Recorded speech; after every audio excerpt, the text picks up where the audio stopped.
So ladies and gentlemen, welcome back to another Creature Commandos recap, review, and breakdown. Now this time we are back with episode 5, which delves into the story even more after the fallout of Circe's vision of World War III in the DCU. Also, as some of you are aware, I record these in advance, but I hope that everyone had a great Christmas, and I'm not sure what I exactly have scheduled to go up on the channel at this point in time when recording, but just in case, I hope you guys have a very happy new year.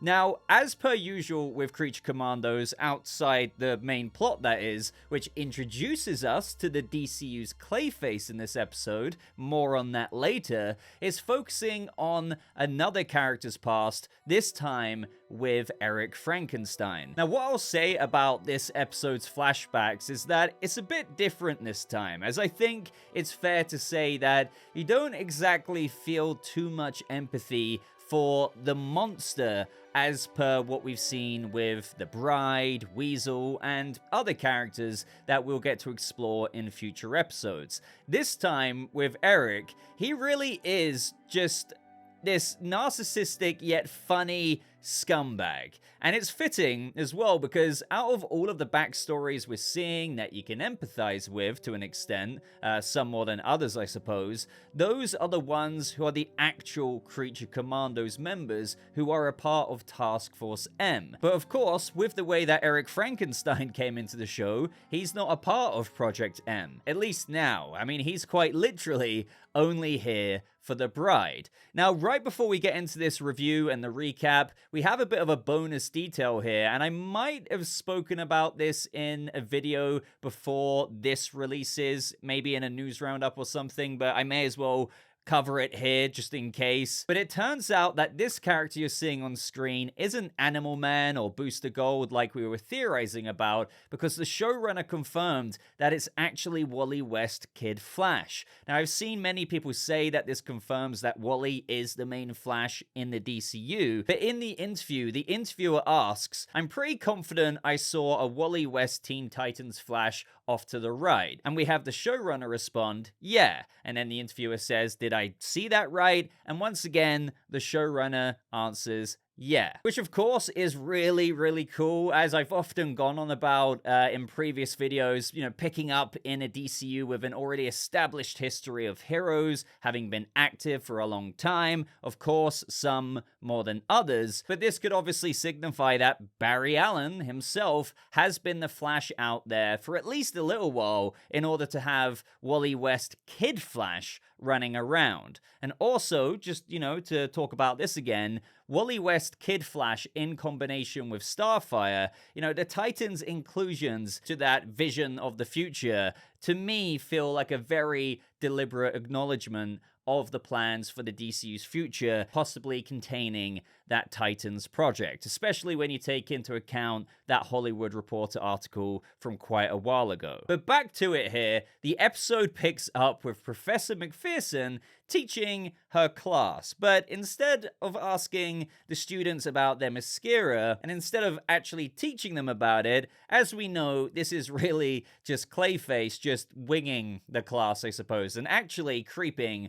on one of the students. And so then it turns out that we cut to Flag and Eric Frankenstein with their unusual but yet brilliant duo dynamic spying on her, agreeing that something is definitely off, and Flag explains to Eric how this professor claimed that Circe's visions about Ilana causing World War III were real, but as he goes on to say, does it seem like she knows what she's talking about? And I also just loved how the students outside noticed them just looking through the window with Eric pretending to look for his contact lens, and then all of the people a little bit later on around the college campus are just terrified of Eric as they just casually walk on by. I mean, could you imagine, because this is canon to live action, seeing Eric Frankenstein at your school? That would just be nuts. Now, Eric is getting very impatient with helping Flag because after all, he just wants help with finding the Bride right away. But as Flag says, we find out the truth of the professor, stop the commandos, and you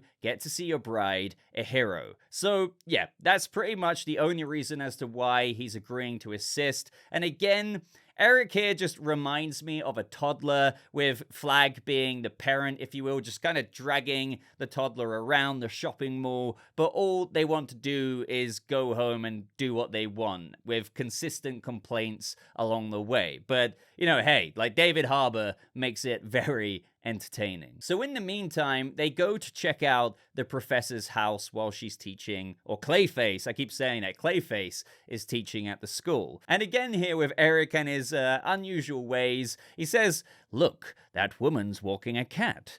I didn't know that was something that happens." He's thinking it's definitely this omen of some type, as he knows these things as he once lived with a gypsy woman steeped in the occult, which launches us into the flashbacks, which actually pick up right after he was on fire after killing Victor when the bride escaped. So after being on fire, Eric manages to stumble his way to a river, and he washes up to meet this old blind lady and her dog. Now, I found this backstory quite sweet, but also, as per Gunn's ways, you know, very tragic. I believe Badonna was her name, and as we come to learn, she's a very lonely old woman, and when she finds Eric, she nurses his burns with ointments that, you know, have these ancient healing properties. But as the flashbacks continue, we begin to see how she grows very fond of having Eric around, and we even get to see more of Eric's character and, of course, his narcissistic ways, such as when he didn't even realize that she was blind and he's just like, "Why do you not look at me when you speak? It is disrespectful." Or even how he gets into his worldview, and we all know that Eric is kind of what I would explain as this kind of twisted version of a hopeless romantic, when he says here, "This world holds nothing of worth besides beauty, and if I was blind, I would kill myself." And it's like, Jesus, Eric, like, calm down for a second there. But Badonna explains how she can see more beauty than he can imagine when she tells him to close his eyes and picture the bride. So, you know, some subtle, touching moments in there, despite, you know, this being about Eric. But later on, Eric thanks Badonna for nursing him back to health and allowing him a place to recuperate. And she says that this is not just a place for him to recuperate, it can actually be his home. Even going on to say, and this is so sweet, that she's been the happiest she's ever been with his company. And what I really liked about this, and this is the thing, you even see for a moment that Eric seems to be happy, and that maybe there's a chance possibly that he might be able to, let's say, if he remained with Badonna, perhaps mature a little bit and have the chance of even snapping out of this obsession that he has with the bride, and maybe even finally move on with his life with a different purpose outside of bloody stalking the poor woman. Like this example of when he talked about using her shotgun or her father's shotgun,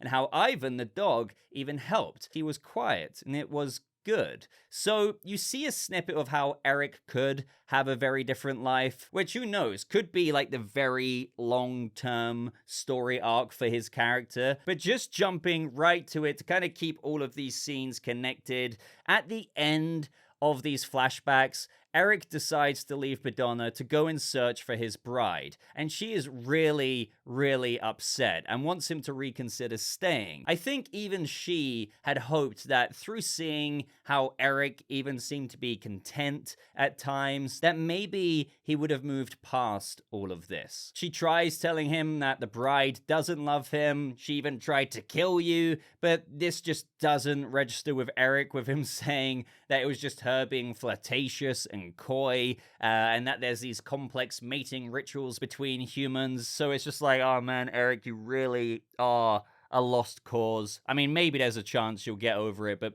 maybe not. And then she asks, why did he even lock Ivan outside? And Eric says he's unsure if Ivan would understand. So Badonna once again begs him not to leave, as she just doesn't want to be alone. And Eric says that he would never let her be alone. And just as we slightly, and I mean ever so barely, get this, you know, slight touch of a potential endearing side to Eric while he was staying with Badonna this episode, he proceeds to crush in her skull with one of her pots.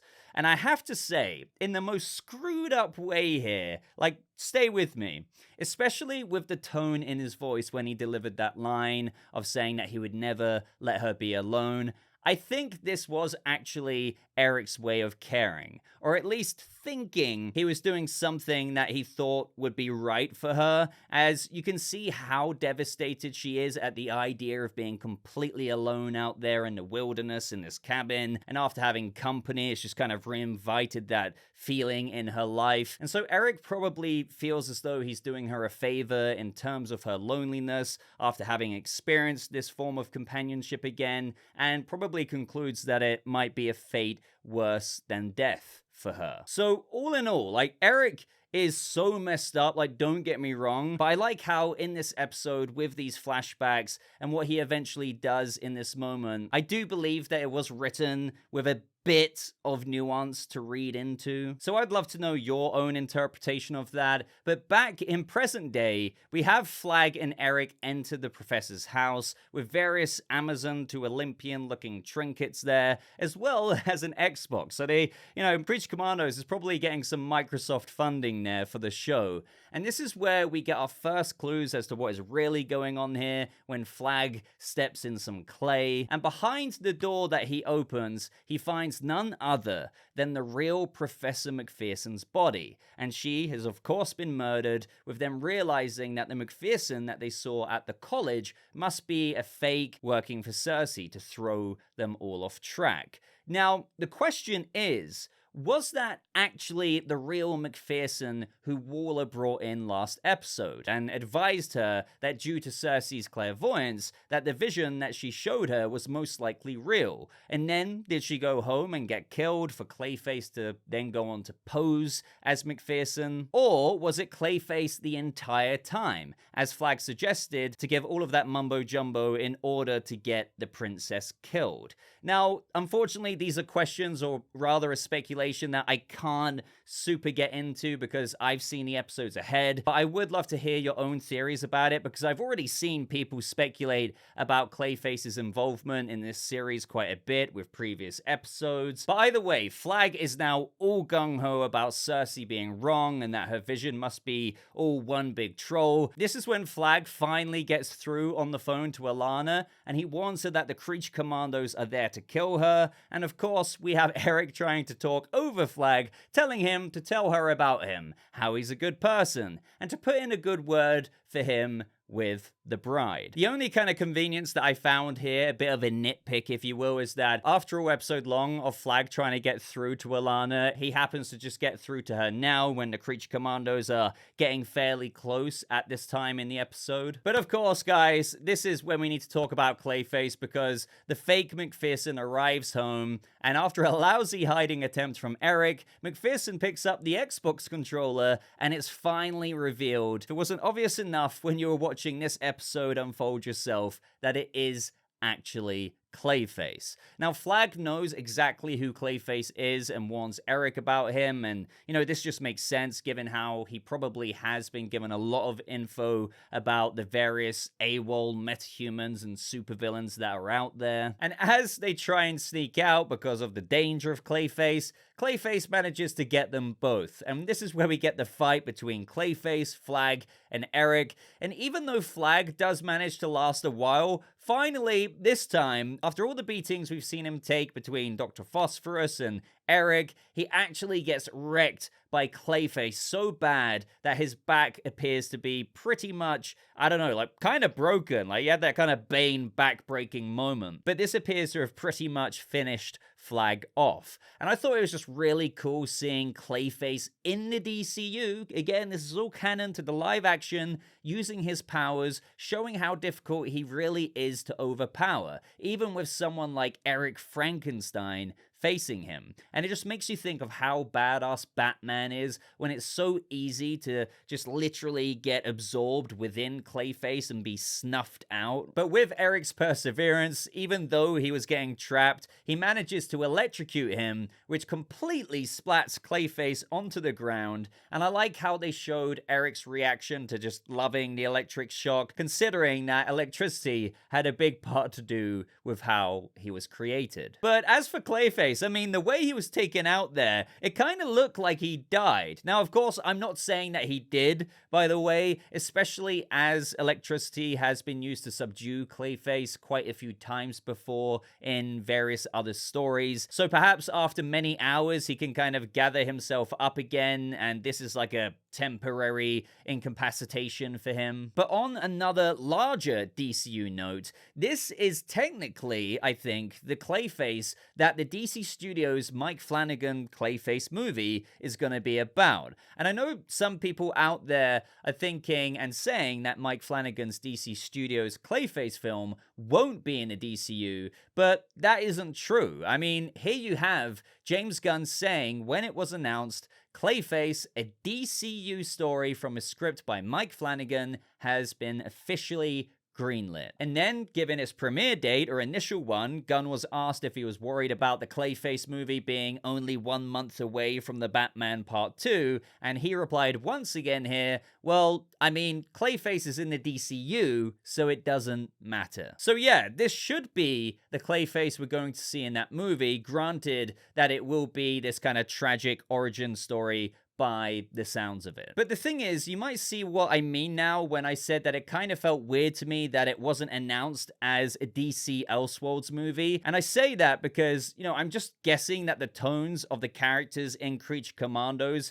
such as Clayface here, won't exactly match up to the Clayface we see in Mike Flanagan's script, as this Clayface seems to be a bit of a douche when he was posing as the professor in that college. Now, don't get me wrong, like, Clayface is, you know, a villain, but just, you know, seeing him play Xbox here, I'm just kind of like hard-pressed to believe that Mike Flanagan's Clayface script will reflect that kind of tone in the movie. And we've actually already heard from a scoop from Brandon Davis that the DCU Clayface movie is being described as DC's version of The Fly, which, if you know anything about that movie, that makes perfect sense to what I was envisioning from a Mike Flanagan tale of how this villain came to be. One last note on this is that I guess you could argue that it could be a different Clayface, as there is more than one iteration of him in the comics that has held the mantle. So let's just say that this is the Matt Hagen Clayface, but Mike Flanagan's Clayface could be about Basil Karlo. But I'm just not, like, personally here a huge fan of there being like a guy who is created into Clayface, and then, oh, there happens to be this other guy who has a similar story or power set who becomes Clayface as well in the DCU. Like, I'm fully aware, as I said, that there's been other Clayfaces out there, but I don't know, for me, I would just prefer it to be one Clayface in the DCU, even though there is like a bit of a strange tonal change, or at least change to what I expect with Mike Flanagan's movie. But I would love to know any thoughts that you have on that matter. And also just let me know your thoughts on this Clayface. I mean, I personally was very happy. I mean, what more could you want from a fantastical DCU version of Clayface? He's literally a big blob mud monster, and that's how a fantastical version should be portrayed. But back to Flag, as he's succumbing to his crazy injuries induced by Clayface, we have Eric, of course, more concerned with getting information out of Flag about if possibly the bride ever mentioned him, or if she ever said his name fondly. But Flag tells him that he needs to tell the bride the truth about what's been going on, in an effort to, of course, stop this assassination attempt that the Creature Commandos are doing. So, as you can probably tell here, Eric is going to have to try and reach her to fulfill Flag's request and prevent the Creature Commandos from killing Princess Ilana Rostovic. But meanwhile, with the Creature Commandos stuff this episode, I know it was happening at the same time, but they landed back in Pokolistan and they're greeted by Lexi, who's kind of finding it strange to see them again so soon. And so when he's pressing the bride on what the threat is this time, she's just kind of playing it super cool. But things quickly change, as on the car journey there, Lexi gets filled in about the Creature Commandos' real intentions, and he pretends that they need to drive a different way because of traffic. Now, this leads them to being surrounded by some of the princess's knights and military, and oh man, this is when Dr. Phosphorus kills Lexi. And I was just like, I mean, even Phosphorus felt like that was a shame, because I like that dude, and he didn't deserve this, but I get it, like, they have a mission to fulfill, they think they're doing the right thing, but oh man, F's in the comments section for Lexi. But this is when all hell breaks loose to yet again another great track playing over both the fight scenes. Now, there is a bit of a fight put up with the bride ending up flying all over the place, and it was really awesome seeing her use the knights like gauntlets or weapons against them, managing to get a few headshots in. And then, of course, we have Phosphorus decimating a tank with his awesome abilities. But given how overwhelmed they are, each of the Creature Commandos scatter off into different directions. So now that they're scattered, we're kind of left in a very interesting place at the end of the episode where there's a lot on the table that could technically go a few different directions. I mean, of course, the Creature Commandos still have their mission, but they're gonna have to find each other again. We have Eric Frankenstein on the way to hopefully deliver this information from Flag. And as for Flag, well, he's been beaten so bad, what could this mean for him? But kind of spoiler alert, like we see him walking in the little teaser that we got for Peacemaker Season 2, so we know he's canonically okay in the future. And as we get to the very last scenes of the episode, we're back with Ilana, and Sergei tells her that the Creature Commandos have escaped. And in this moment, Ilana says that they're being misled by their own government and that they have no other choice. Sergei must find them, and he must kill them all. So I found those choice of words from Ilana pretty interesting when I first watched this, because it can be taken a couple of different ways. I mean, of course, she's well within her rights to be like, well, damn, they're kind of coming to kill me. Flag warned me about that, and so we have no choice. You got to find them first and stop them, and well, really kill them all. But then, if you go with the Vision format, you could argue that what if she wants to kill them all so that her plans for the potential World War III aren't thwarted by that of the Creature Commandos, if they're successful with their assassination orders on behalf of Waller. I would love to know which way that you guys are leaning there. And with that being said, that is the episode over. So once again, what can I say? Thoroughly enjoyed this episode. Really enjoyed seeing Clayface. Really enjoyed seeing the plot being pushed along even more. I don't know if this episode's going to top last episode, because I feel like fan service of the future vision and everything kind of blew a lot of people's minds, seeing Batman and whatnot. I mean, I know it's animation, it's not like seeing Batman in live action, but a lot of that, like seeing Starfire, Wonder Woman's design, and Gunn even commenting after that episode released that these designs pretty much may very well be what they look like in live action, as I had assumed. I mean, he did say for now it's like a well-educated guess on how they're gonna look, but the impressions from that conversation is that, sure, like, there could arguably be a subtle change, but mostly this is the direction they're going for. But this episode still had a lot of fun between Rick Flag and Eric Frankenstein. I found Eric Frankenstein's backstory really interesting, with the slight nuance of how there is a bit more to him, but again, with my toddler analogy, Eric's got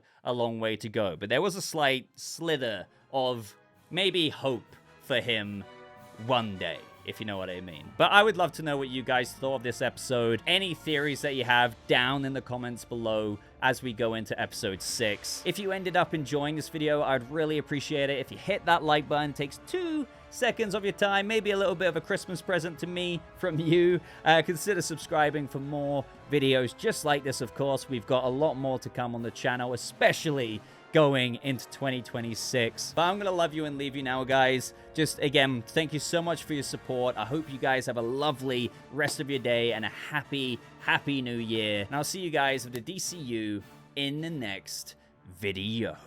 Goodbye.